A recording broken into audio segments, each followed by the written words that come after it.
بسم اللہ الرحمن الرحیم۔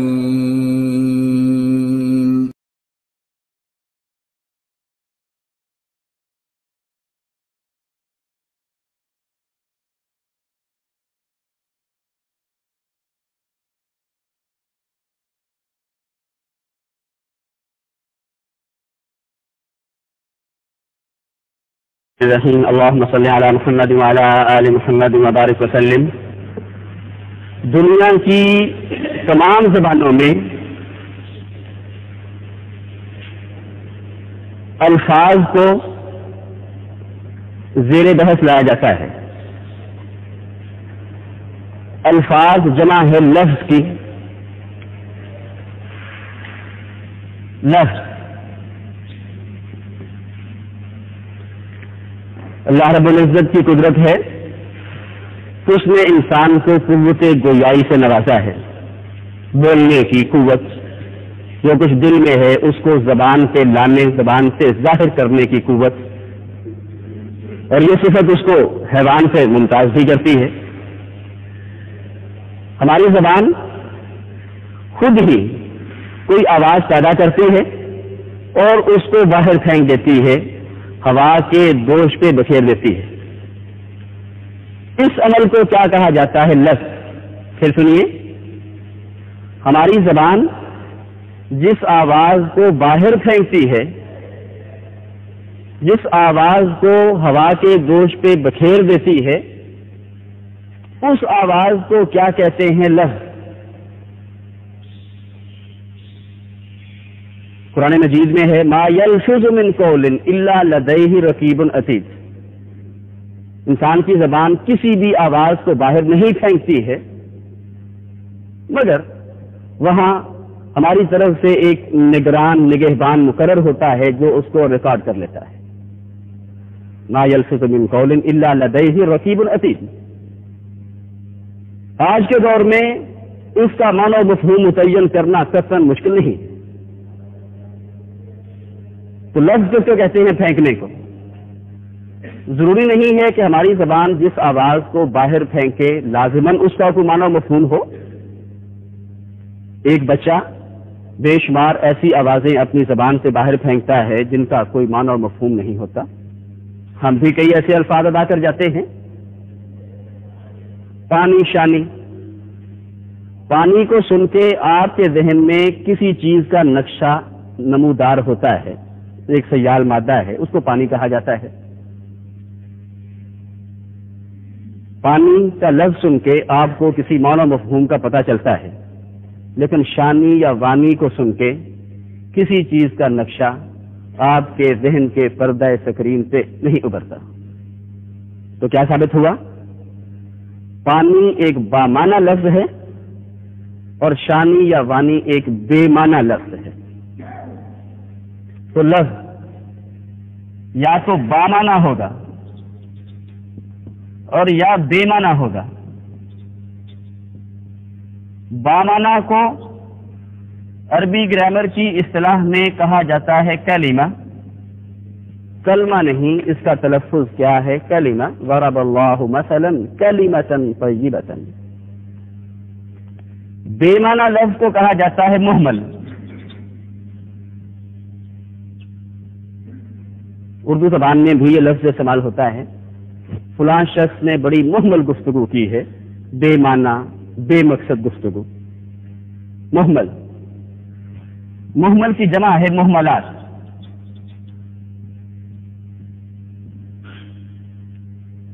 سلتو عربی زبان میں کہتے ہیں ٹوکری کو، باسکٹ کو۔ چنانچہ سلت المہملات کا معنی ہوگا بے مقصد اشیاء کی ٹوکری، ردی کی ٹوکری جسے کہا جاتا ہے۔ مہملات۔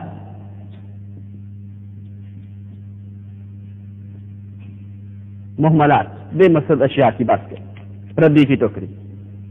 آج سے یوں سمجھیں، ہم نے مہمل کو پھینک دیا ہے سلت المہملات میں، اس لیے کہ دنیا کی کوئی بھی زبان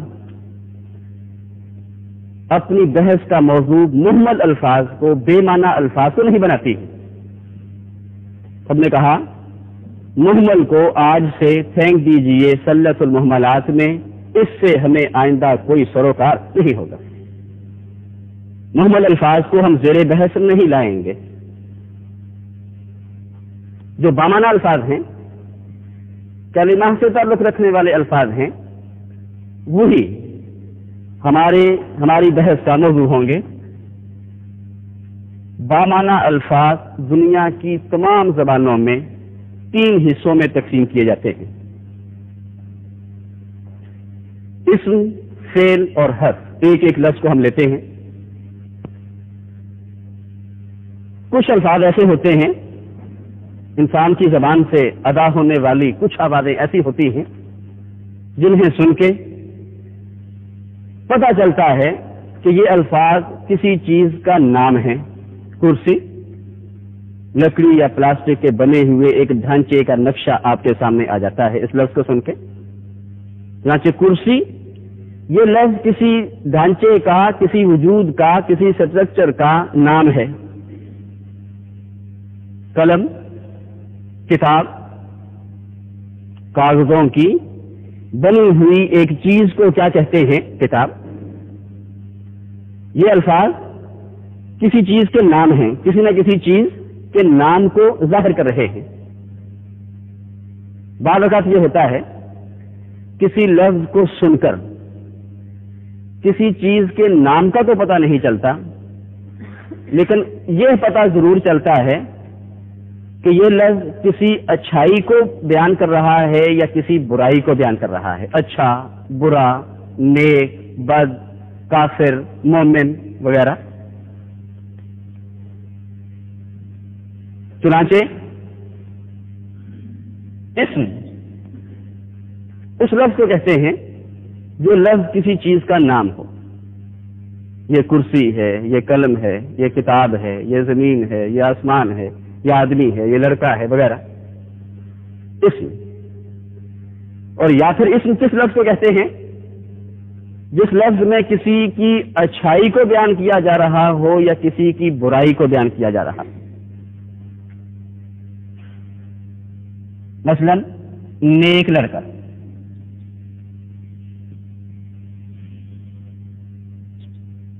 لڑکا یہ تو گوشت پوست کے بنے ہوئے کسی ڈھانچے کا نام ہے، کسی چیز کا، کسی پرسن کا، کسی وجود کا نام ہے لڑکا۔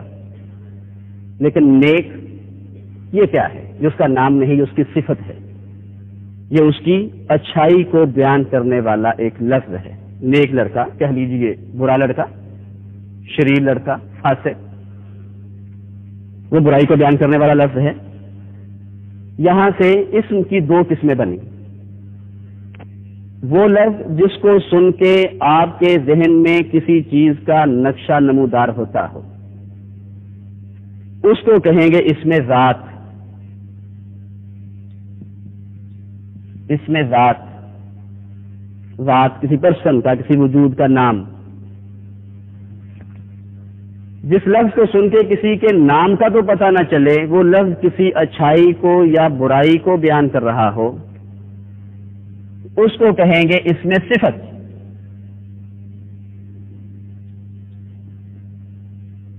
ابھی جو کچھ پڑھا ہے اس کی روشنی میں بتائیے، نیک یہ لفظ اس میں ذات کہلائے گا یا اس میں صفت کہلائے گا؟ اس میں صفت۔ لڑکا جو گوشت اور ہڈیوں کے بنے ہوئے کسی ڈھانچے کا نام ہے، جو چلتا پھرتا ہے، جو بول سکتا ہے، لڑکا، اس کو اس میں ذات کہیں گے یا اس میں صفت؟ اس میں ذات۔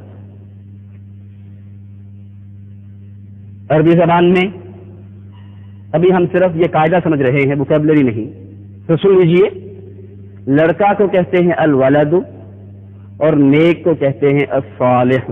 یہ الفاظ ابھی ہم پڑھیں گے کتاب میں۔ الولد اس میں ذات ہے اور الصالح اس میں صفت ہے۔ انسان کا ذہن اس قدر اللہ نے فاسٹ بنایا ہے، یہ بھی اللہ کی قدرت ہے۔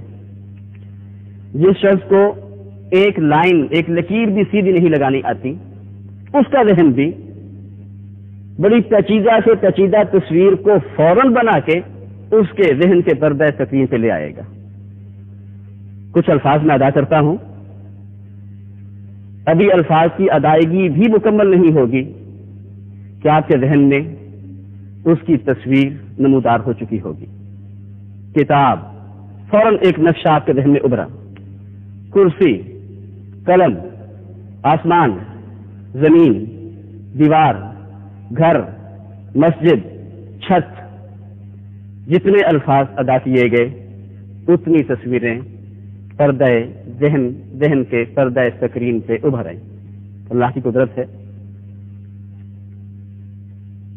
جس لفظ کو سن کے انسان کے ذہن میں کسی چیز کا نقشہ نمودار ہو جائے اس کو کیا کہتے ہیں؟ اس میں ذات.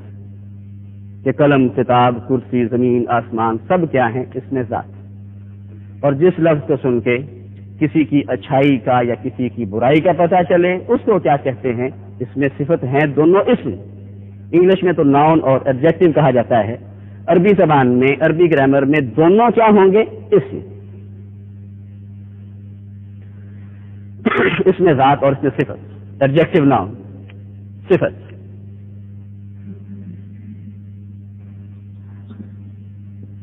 کلمہ کی دوسری قسم ہے فعل. فعل کا لفظی معنی ہوتا ہے کام. کچھ الفاظ کو سن کے آپ کو کسی چیز کے نام یا کسی چیز کی اچھائی یا برائی کا پتہ نہیں چلتا ہے، بلکہ یہ پتہ چلتا ہے کہ کرنے والے نے کوئی کام کیا ہے یا کر رہا ہے یا آئندہ کچھ دیر بعد کرنے والا ہے. مثلا خالد نے پانی پیا. اب یہ پیا کا لفظ جو ہے یہ نام نہیں بلکہ کام ہے. خالد نے پانی پیا، اس جملے میں پیا کا لفظ کسی کا نام نہیں ہے بلکہ ایک کام ہے. کسی کے ہاتھ میں ایک برتن ہے، اس نے اپنے ہونٹوں کو لگا رکھا ہے، وہ ایک کام کر رہا ہے. پیا یہ اسم نہیں ہے، اس کو کیا کہیں گے؟ فعل. خالد نے کھانا کھایا، اس کے ہاتھ میں ایک لقمہ ہے، وہ اپنی زبان پہ رکھ کے نگل رہا ہے. خالد نے کھانا کھایا، یہ کھایا نام نہیں ہے بلکہ کام ہے. اب ظاہر ہے کہ کوئی بھی کام یا تو ہو چکا ہوتا ہے یا ہو رہا ہوتا ہے یا کچھ عرصے بعد ہونے والا ہوتا ہے. فعل میں لازماً کسی کام کا بھی ذکر ہوتا ہے اور اس کے ساتھ ساتھ کسی زمانے کا بھی ذکر ہوتا ہے. اور زمانے، یہ باتیں گرامر سے زیادہ کامن سینس سے تعلق رکھتی ہیں. زمانے کل کتنے بن سکتے ہیں؟ صرف 3. یا وہ جو گزر چکا ہے، یا وہ جو گزر رہا ہے موجودہ حالیہ زمانہ، یا وہ جو آنے والا ہے. یہاں سے 3 ٹرمز، 3 اصطلاحات معرض وجود میں آئیں عربی گرامر کی، اور وہیں سے پھر اردو زبان کی گرامر کی. ماضی، پاسٹ، گزرا ہوا زمانہ. پریزنٹ کے لیے، موجودہ زمانے کے لیے جو حالیہ زمانہ ہے، حال. جو آنے والا ہے، مستقبل، فیوچر. مستقبل.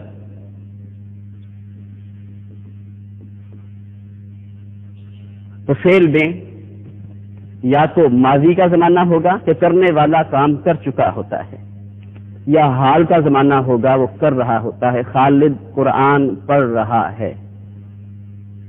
یا مستقبل کا زمانہ ہوتا ہے، خالد کل سکول جائے گا.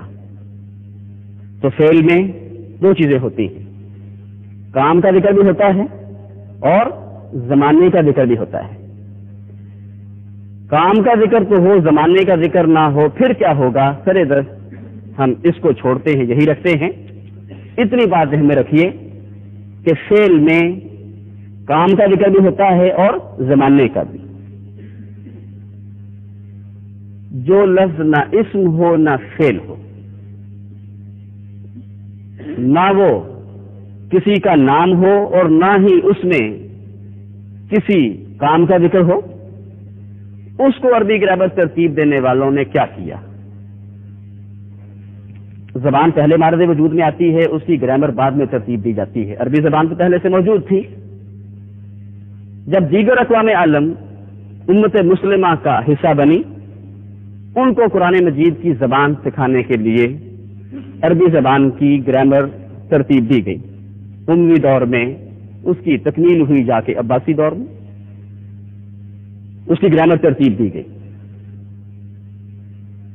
آپ یوں تصور کیجئے، سینکڑوں سال پہلے عربی گرامر ترتیب دینے والوں کا ایک اجلاس ہو رہا ہے، آپ بھی اس میں بطور مبصر کے شریک ہیں، اس کی کارروائی میں حصہ نہیں لے رہے، آبزرو کر رہے ہیں تو وہ کرتے کیا ہے۔ عربی گرامر ترتیب دینے والوں نے یوں فرض کیجئے سب سے پہلا کام کیا کیا، قرآن مجید کے جتنے الفاظ تھے ان کو الگ الگ کیا، ایک بہت بڑی اسکرین پہ اپنے سامنے بکھیر دیا۔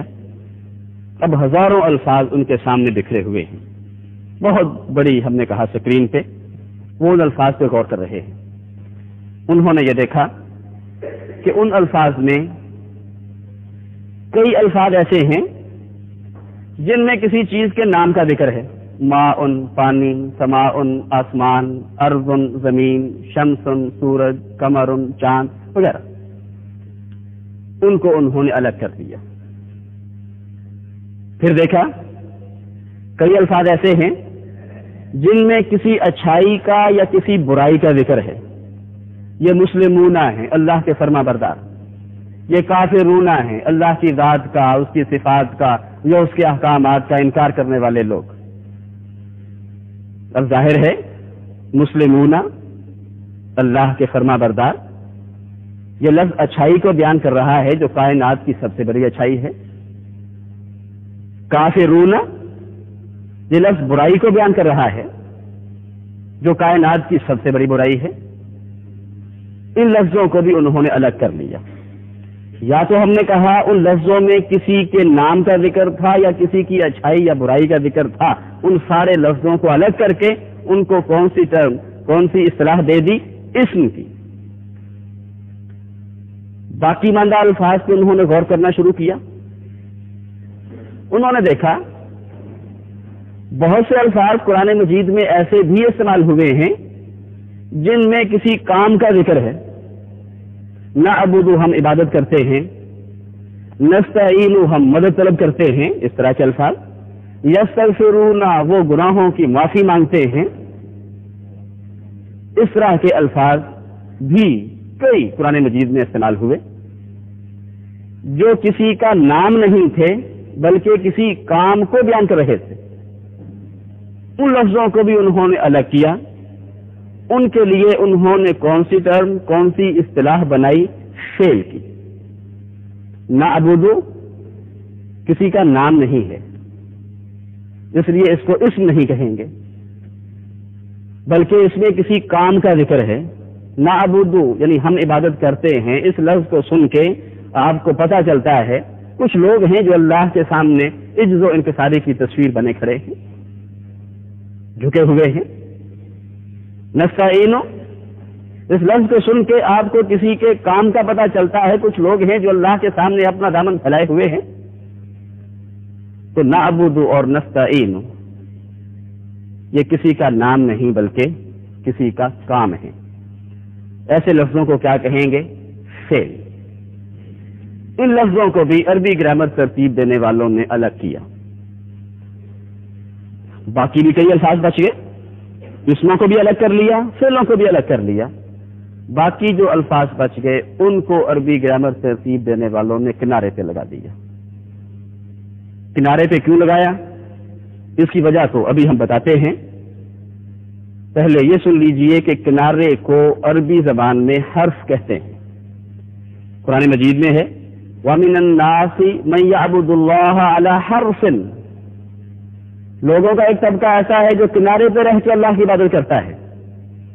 ان اصابہ خیر اطمأن بہ، حالات اچھے ہیں تو اللہ سے تعلقات بھی اچھے ہیں، ذرا سی آزمائش آئی انقلب علی وجہہ، فوراً تقدیر سے شکوہ شکایت شروع، فوراً معاذ اللہ کے فیصلے کے خلاف بغاوت کا جذبہ ان کے دلوں میں پیدا ہونا شروع ہو جاتا ہے۔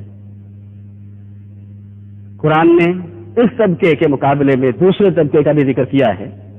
ان کی کیفیت اس کے برعکس ہوتی ہے.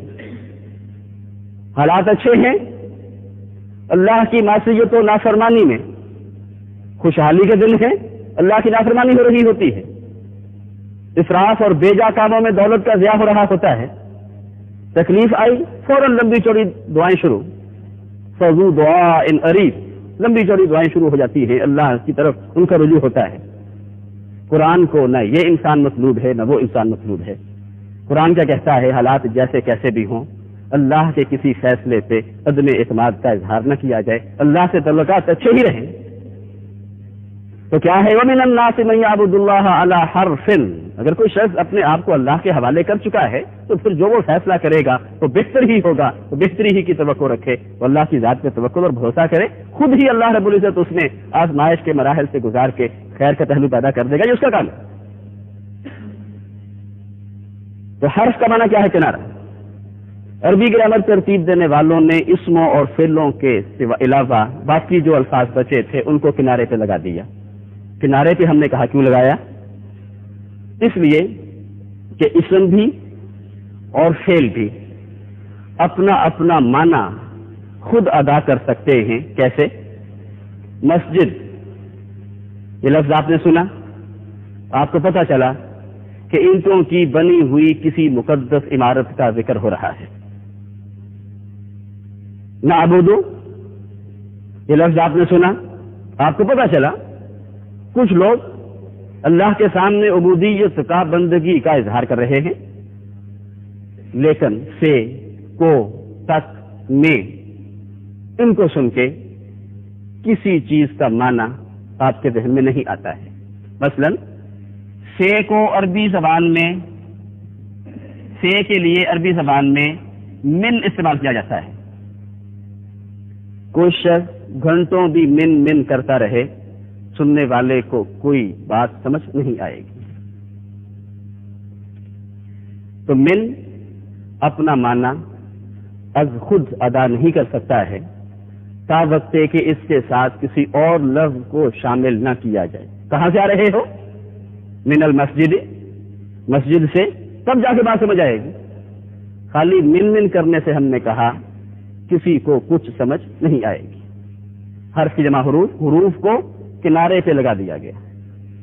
تو بنیادی طور پہ لفظ کی دو ہی، کلمہ کی دو ہی قسمیں ہوئی، اسم اور فعل. جو لفظ نہ اسم ہو نہ فعل ہو اس کو کیا کہا جائے گا؟ حرف.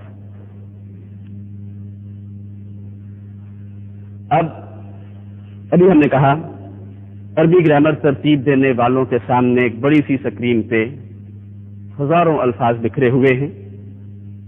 وہ ان الفاظ پہ غور کر رہے ہیں. کچھ کے متعلق انہوں نے یہ فیصلہ کیا ہے کہ ان کا تعلق اسم سے ہے، کچھ کے متعلق انہوں نے یہ فیصلہ کیا ہے کہ ان کا تعلق فعل سے ہے، اور باقی ماندہ لفظوں کو انہوں نے کیا کہا کہ یہ سب کیا ہیں؟ حرف کی جمع حروف. قرآن مجید کے الفاظ سے وہ غور کر رہے ہیں. پہلا اجلاس ہے ان کا. غور و خوض کے نتیجے میں ایک بات ان کے سامنے آئی. وہ کیا؟ انہیں بہت سے الفاظ ایسے نظر آئے جن کے شروع میں الف لام، جس کا تلفظ، جس کی ادائیگی کیا بنتی ہے؟ یہ موجود ہے، الف لام موجود ہے. القمر، الماء، البحار، الرجال، ایسے لفظوں کو انہوں نے الگ کر لیا. جس لفظ کے شروع میں انہیں الف لام نظر آیا اس کو انہوں نے الگ کر لیا. غور و خوض کے نتیجے میں انہوں نے ایک فیصلہ کیا. انہیں ایک بات معلوم ہوئی. کیا؟ متفقہ فیصلہ کہہ لیجئے ان کے پہلے اجلاس کا. انہوں نے کہا، یہ دیکھا کہ جس لفظ کے شروع میں بھی الف لام آ رہا ہے اس کا تعلق فعل سے نہیں، لازماً کس سے ہے؟ اسم سے. چنانچہ انہوں نے کیا فیصلہ کیا؟ جس لفظ کے شروع میں الف لام ہو، آنکھیں بند کر کے کہہ دیجئے کہ اس کا تعلق فعل سے نہیں بلکہ لازماً کس سے ہوگا؟ اسم سے. پھر انہوں نے باقی لفظوں پہ غور و خوض شروع کیا. ان لفظوں میں انہیں کئی الفاظ ایسے نظر آئے جن کے آخر میں 2 زبر 2 زیر 2 پیش تھے. دیکھیے اردو زبان میں لفظ کے آخر میں ٹھہراؤ ہوتا ہے، سکون، موومنٹ نہیں ہوتی.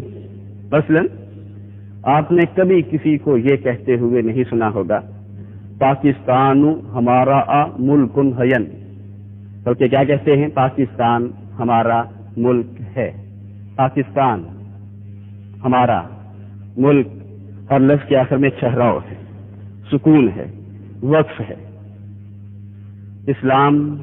اسلامو نہیں کہتے، ہمارا نہیں کہتے، دینو یا دینا یا دینی نہیں کہتے ہے. لیکن عربی زبان میں لفظ کے آخر میں عموماً حرکت ہوتی ہے، موومنٹ ہوتی ہے، لفظ آگے کو موو کر رہا ہوتا ہے. کیا کہتے ہیں؟ الاسلام دینو نا. اردو زبان میں ہم کیا کہتے ہیں؟ اللہ، آخر میں ٹھہراؤ ہوتا ہے، ٹھہر جاتے ہیں ہم، لفظ کو آگے کی طرف موو نہیں کرتے ہیں. کبھی ہم یہ نہیں کہتے اللہ نے ہماری مدد کی، ہم اللہ کی عبادت کرتے ہیں، اس طرح نہیں کہتے. اللہ نے ہماری مدد کی، ہم اللہ کی عبادت کرتے ہیں. لیکن عربی زبان میں کبھی اللہ استعمال ہو رہا ہوتا ہے، لا الہ الا اللہ، کبھی اللہ استعمال ہو رہا ہوتا ہے، ان اللہ مع الصابرین، کبھی اللہ ہی استعمال ہو رہا ہوتا ہے، محمد الرسول اللہ. عربی زبان میں لفظ کے آخر میں موومنٹ ہوتی ہے، لفظ کو آگے کی طرف موو کیا جا رہا ہوتا ہے. اس موومنٹ کو عربی گرامر کی اصطلاح میں کیا کہتے ہیں؟ حرکت. کسی بھی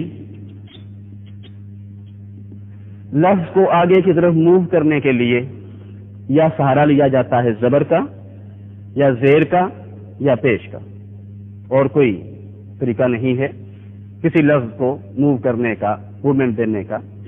یا کہتے ہیں اللہ، یا کہتے ہیں اللہ، یا کہتے ہیں اللہ ہی. اردو زبان میں ترتیب یوں ہے، حرکتوں کی یا حرکت کی جمع کہہ لیجیے حرکات کی، زبر زیر پیش. عربی زبان میں ترتیب یہ ہے پیش زبر زیر. اب یہ جو اس طرح کی علامتیں ہوتی ہیں ان کو کیا کہتے ہیں؟ حرکات. کیوں؟ ان سے کیا کام لیا جاتا ہے؟ کسی لفظ کو آگے کی طرف حرکت دینے کا، ہلانے کا، موو کرنے کا. یہ جو حرکت ہے پیش، کبھی لفظ کے آخر میں سنگل ہوتی ہے، کبھی ڈبل ہوتی ہے. دیکھ لیجیے اللہ، خود ہی دیکھ لیں، اللہ کے آخر میں بتائیے سنگل حرکت ہے یا ڈبل ہے، ایک پیش ہے یا 2 ہے؟ ایک. لیکن محمد صلی اللہ علیہ وسلم، اس کے آخر میں 2 پیش ہیں، ڈبل حرکت ہے. ایک پیش سیدھا ہے اور ایک الٹا ہے. دونوں سیدھے بھی ڈال سکتے ہیں آج کل کہ رسم الخط میں یوں بھی لکھا ہوتا ہے جس طرح یہ دروس اللغت العربیہ میں ہے، دونوں پیش سیدھے. لیکن ہمارے یہاں کا رسم الخط کیا ہے؟ ایک پیش سیدھا ایک الٹا. بہرحال یہ سنگل حرکت نہیں ہے، ڈبل حرکت ہے.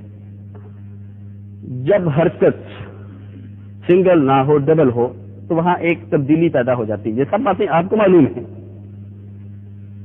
کیا تبدیلی پیدا ہوتی ہے؟ دیکھیے اللہ سنگل حرکت ہے، لیکن جب 2 پیش آئے تو پھر اس کو کیا پڑھتے ہیں؟ محمدن.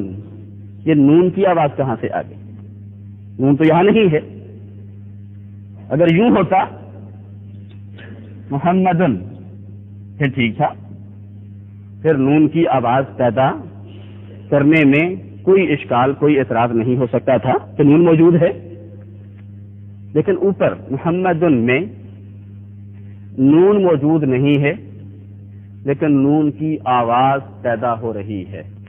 نون موجود نہ ہو، نون کی آواز پیدا ہو رہی ہو، اس عمل کو عربی گرامر کی اصطلاح میں کیا کہتے ہیں؟ تنوین.